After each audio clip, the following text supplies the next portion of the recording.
Hi everyone, welcome to my presentation. Thank you very much for listening to my talk. My name is Patrick. I'm a final year PhD student at Imperial College in London, and my supervisor is Michael Hood. And today I'm going to present some recent work that we've done on protecting private inputs in secure multi-party computations with bounded distortion guarantees. In order to do so, I will first introduce the topic of secure multi-party computation. Then I will talk about privacy and utility concerns in SMC. This will enable me to motivate our main objective, which is to randomize SMC outputs with bounded distortion guarantees. In the fourth section, I will present the optimal randomized mechanisms that we've designed. And finally, I'll conclude the talk with an empirical evaluation of our methods, where I'll show you their performance in terms of utility and privacy. So first of all, SMC, Secure Multi-Party Computation, is a domain of cryptography that enables several parties to compute a public function of their own private inputs, while keeping the inputs secret and without having to rely on any other trusted third party. A famous example of that is Yao's millionaires problem, where 2 millionaires want to know who the richest of them is without having to reveal their own wealth.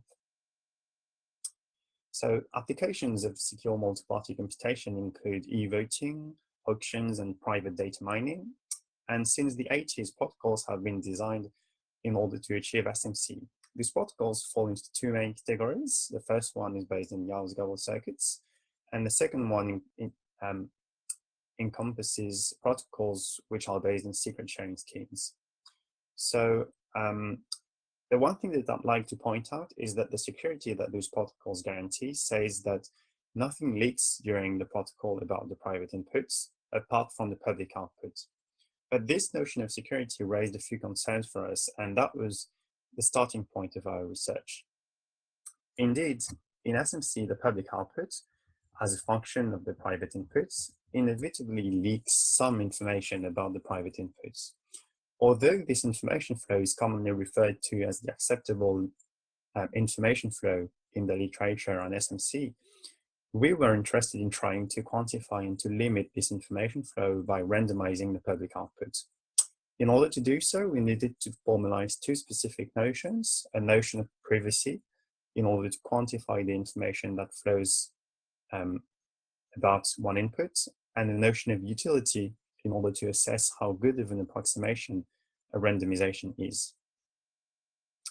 So before presenting our approach, I'd like to make a brief digression in differential privacy, because it is a topic that people often talk about or often think of when I introduce our problem and motivation. So differential privacy is closely related to our work in that it aims at protecting private inputs in statistical databases by randomizing the output of queries. To understand that, it's important to recall that the statistical database is a particular type of database that only allows a certain type of queries, such as sum, count, or averages. In this setting, the aim of differential privacy is to ensure statistical independence between any single input and the output. The formal definition is recalled in this equation, but the intuition here is what matters most for us. The utility in differential privacy, on the other hand, is defined as a statistical distance from the actual output. High utility means that the distortion on average will be low. So let us now discuss why the notions of privacy and utility used in differential privacy might be questionable and might not be best suited to our problem. First, the notion of privacy in differential privacy totally makes sense when we compute statistical quantities over a large population. For example, it's a reasonable privacy guarantee to ensure that the average of a lot of values will not be just dramatically affected by a single value, so that changing or removing the last item will not have a dramatic effect on the result of the computation. In a two-party computation, however, this guarantee is less meaningful and might even be undesired. Indeed, when we compute the sum or the maximum of the inputs, you wouldn't want the output of the computation to be independent of one of the two inputs. That wouldn't be a sensible outcome. Finally, if the function f is not symmetrical, then dp would not even be applicable at all, since removing one input would not make sense. In terms of utility, ensuring a low statistical distance may be a totally reasonable guarantee in repeated or low-stake computations, but large distortions may occur with low probability, and that may be an insufficient guarantee in one-shot or sensitive computations. For these reasons, we decided to base our model on different notions of privacy and utility, which I will present next. We decided to make use of entropy-based measures stemming from quantitative information flow in order to quantify privacy in a way that we believe to be more meaningful for few parties. Another advantage is that specific entropy measures can reflect concrete properties of a secret, such as the probability to guess a secret or part of a secret in one try or in n tries, or it can reflect the expected minimum number of binary questions we'd have to answer in order to guess a secret. The utility, on the other hand, will be measured as the maximal distortion. We believe that it is highly desirable to have maximal distortion guarantees in sensitive scenarios as well as in one-shot computations. We believe, however, that our approach should be refined and improved depending on the use case and the customer's requirements, as we strongly believe that there doesn't exist a unique choice of privacy and utility that is more suited than all others in all circumstances. So now that we have justified our approach, let us present our concrete model more precisely. Let's recall that we're considering the secure computation of a function f, and that we want to quantify the information that its output reveals about the private inputs. So let's further assume that we wish to quantify the information that an attacker N learns on the private input Y, that we call the targeted inputs. Let's call Z the spectator's input. Then, by considering the output O of F as a composition of random variables, we can quantify the information learned on Y with the conditional entropy of Y given the output O. Although we focused on the mean entropy in this work, our approach also accommodates other entropy measures such as Shannon entropy, Renyi entropy, and the whole family of G entropies. Based on this privacy measure that we have just introduced, we can now reason about the mechanisms that are going to enhance the input's privacy. Our method is going to work as follows. We're going to take the function f that is to be computed, illustrated on the left-hand side, and we're going to randomize its output with a randomization function called h. The resulting function called g, and highlighted in green on the right-hand side, is going to be our approximation of f. The post-processing inequality displayed on the slide says that the output of the approximation g reveals less information than that of the original function f, which is exactly what we want. However, and as mentioned before, we also wish to offer some utility guarantee, and we're going to impose a threshold delta on the maximal distortion introduced by approximation g. The problem that we faced is that it is hard to find an optimal such randomization that maximizes the conditional entropy of y given g of x in general. In fact, in previous works, we solved a particular case of this optimization problem, where we assumed that g was an additive approximation of f, meaning that it could be written as g of x equals f of x plus phi, where we further assumed that the noise phi was independent from the output of f.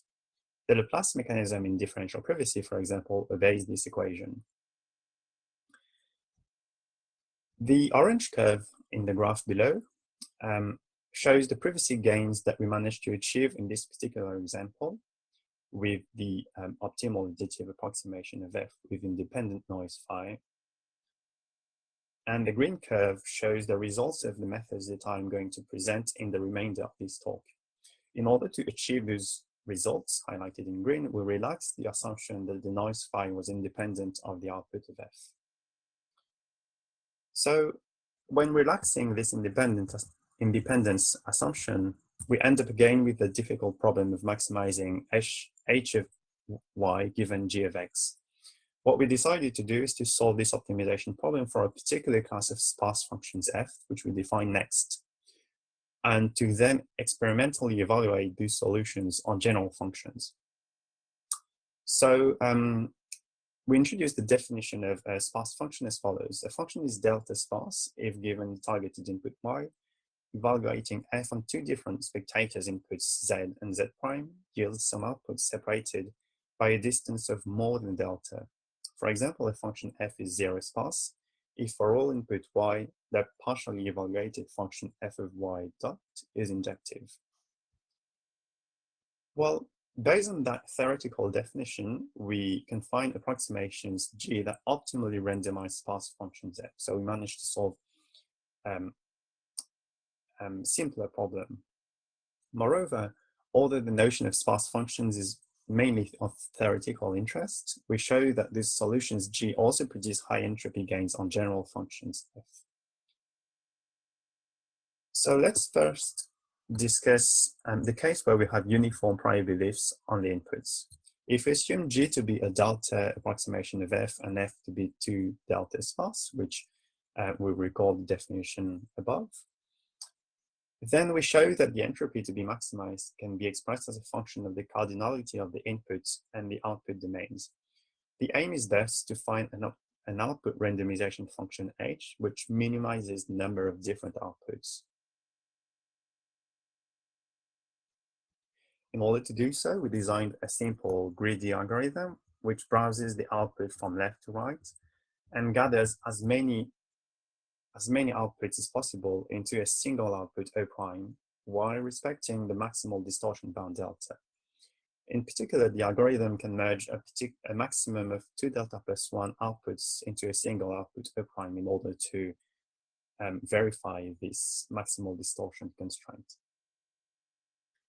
We notice that this algorithm is deterministic, but we can show that this algorithm is the best randomized delta approximation of F that we can find under these assumptions. So let's now discuss the case where we have a non-uniform prior belief on the inputs. We can show that our optimization problem is equivalent to a simpler minimization problem, which involves a function d of O. Instead of dwelling upon this equation, I'll show you an illustration of this optimization problem, and I'll discuss the solution. So let us consider that the values of d of O, which are involved in this optimization problem, are given as an array. And let us consider for now that the previous greedy algorithm, which is highlighted in red. So we have 6 values of O, which are grouped into 2 different buckets. The leftmost bucket contains 3 values, which are 0.1, 0.2, and 0.8. So the maximum of these values is 0.8. And for the rightmost bucket, the maximum of the values of d of O is 0.9. Finally, the sum of these maximums is 1.7. And based on that illustration, I can now say that the aim of the optimization problem is to find the best combination of buckets that minimizes this sum, while keeping in mind that the length of the bucket cannot exceed 2 delta plus 1. So in order to solve this optimization problem, we built a dynamic algorithm which runs in linear time in the number of outputs. An optimal solution that we obtain is displayed in green for this example, where we achieve a minimal sum of 1.5. Okay, so although we proved the optimality of our solutions for a particular class of functions f, we showed that our solutions also provide high privacy gains for non-sparse functions. In the example shown on the slide, we consider the polynomial function f with 1 targeted input and 2 spectators inputs, and we evaluated the privacy gains offered by our 2 algorithms. We performed 20 iterations of this experiment. The coefficients were randomly sampled between 1 and 20. The inputs were also ranged between 1 and 20, and their distributions were drawn from a Dirichlet distribution. And the maximal distortion bound delta was set to 1. We also compared the privacy gains offered by other randomizations which comply with the maximal distortion bound delta. G-uni adds noise uniformly uniformly distributed over minus delta and plus delta. G-opt adds a noise phi which is optimally distributed and which is the result of our previous work as mentioned before. Glap is the equivalent of the Laplace mechanism in its discrete and truncated version. And finally, dtrub simply truncates the output. So we can see on the graph that our algorithms provide higher privacy gains than other randomizations. We can also see that the Laplace mechanism provides the worst privacy, which is understandable because its aim by essence is to preserve a low statistical distance, which other schemes are not concerned with.